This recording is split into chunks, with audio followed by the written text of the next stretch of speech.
যে অভিযানে লাভের হিসাব কষেছিল সেখানেই খুলতে হয়েছে আমেরিকার ক্ষতির খাতা। একের পর এক ঘাঁটি গড়ে ইরানকে চাপে রাখার পরিকল্পনা ভেস্তে গিয়ে এখন সেই ঘাঁটিগুলোই হয়ে উঠেছে পাল্টা আঘাতের লক্ষ্য। আকাশে মিসাইল, মাটিতে ড্রোন প্রতিরক্ষার শক্ত দেয়ালেও দেখা দিয়েছে ফাটল। তবে বাস্তব ক্ষয়ক্ষতির তথ্য আড়াল করার অভিযোগ উঠেছে ওয়াশিংটনের বিরুদ্ধে। আন্তর্জাতিক গণমাধ্যম এনবিসি নিউজের সম্প্রতি প্রকাশিত এক সংবাদে দাবি করা হয়, পারস্য শক্তি ইরানের আক্রমণে উপসাগরীয় অঞ্চলে থাকা মার্কিন ঘাঁটিগুলোর ক্ষতির আসল খবর সামনে আনছে না আমেরিকা। নিজেদের হারের লজ্জা লুকাতে অপতথ্যকে ব্যবহার করছে ঢাল হিসেবে। মার্কিন প্রশাসনের ক্ষতির পরিমাণ কমিয়ে বলার তথ্যটি নিশ্চিত করেছেন নাম প্রকাশে অনিচ্ছুক একজন মার্কিন কর্মকর্তা। প্রশ্ন এখন, এটা কি কৌশলগত ব্যর্থতা নাকি আরো বড় সংঘাতের আগাম ইঙ্গিত? ওই প্রতিবেদন বলছে, গুরুত্বপূর্ণ অবকাঠামো ধ্বংস, একের পর এক বিমানের ক্ষতি এবং সামরিক কার্যক্রমে প্রতিবন্ধকতা সহ আমেরিকার ক্ষতির পরিমাণ ছুঁয়েছে প্রায় কয়েক বিলিয়ন ডলার।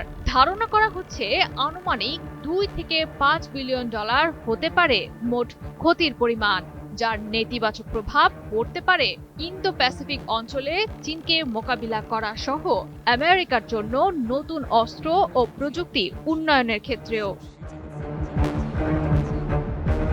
এদিকে মার্কিন কর্মকর্তাদের বরাতে বিভিন্ন সূত্র জানায়, মধ্যপ্রাচ্যে থাকা অন্তত 7টি মার্কিন সামরিক ঘাঁটিতে এখন পর্যন্ত আক্রমণ চালিয়েছে ইরান। এর মধ্যে সবচেয়ে আলোচিত হলো F-5 যুদ্ধবিমান ব্যবহার করে কুয়েতের ক্যাম্প বুয়েরিং ঘাঁটিতে বোমা বর্ষণের ঘটনা। শক্তিশালী প্যাট্রিয়ট মিসাইল সিস্টেম ব্যবহার করেও ইরানের হামলা থেকে নিজেদের ঘাঁটির সুরক্ষা দিতে পারেনি আমেরিকা। হামলার ঘটনায় প্রমাণিত হয়েছে ইরানের বিমান বাহিনী পুরোপুরি ধ্বংসের মার্কিন দাবিটি একেবারেই মিথ্যা। বরং ইরান প্রমাণ করে দিয়েছে কৌশলগত হামলার মাধ্যমে আমেরিকার আধুনিক প্রযুক্তিকেও চ্যালেঞ্জ ছুড়ে দেয়া সম্ভব। শুধু বিমান নয়, কম খরচের ড্রোন ব্যবহার করেও যুক্তরাষ্ট্রের প্রতিরক্ষা ব্যবস্থায় ধস নামিয়েছে ইরান। গেল 1 মার্চ কুয়েতের শুয়াইবা বন্দরের কাছে ইরানের ড্রোন হামলায় নিহত হয়েছেন অন্তত 6 জন মার্কিন সেনা। আহত হয়েছেন 60 জনের অধিক। হামলার ফলে অনেক মার্কিন সেনা পেয়েছেন মস্তিষ্কে আঘাত, আছে শরীরে স্প্লিন্টার বিদ্ধ হওয়া সহ গুরুতর দগ্ধ হওয়ার ঘটনা।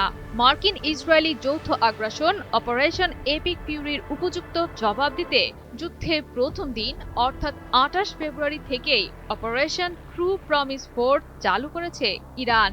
ইন্টারন্যাশনাল ইনস্টিটিউট ফর স্ট্র্যাটেজিক স্টাডিজের বিশ্লেষকরা জানান, ইরানের একের পর এক হামলায় মধ্যপ্রাচ্য অঞ্চলে ভেঙে পড়েছে আমেরিকার সুরক্ষিত প্রতিরক্ষা ব্যবস্থা। জয়া সরকার, ৭১।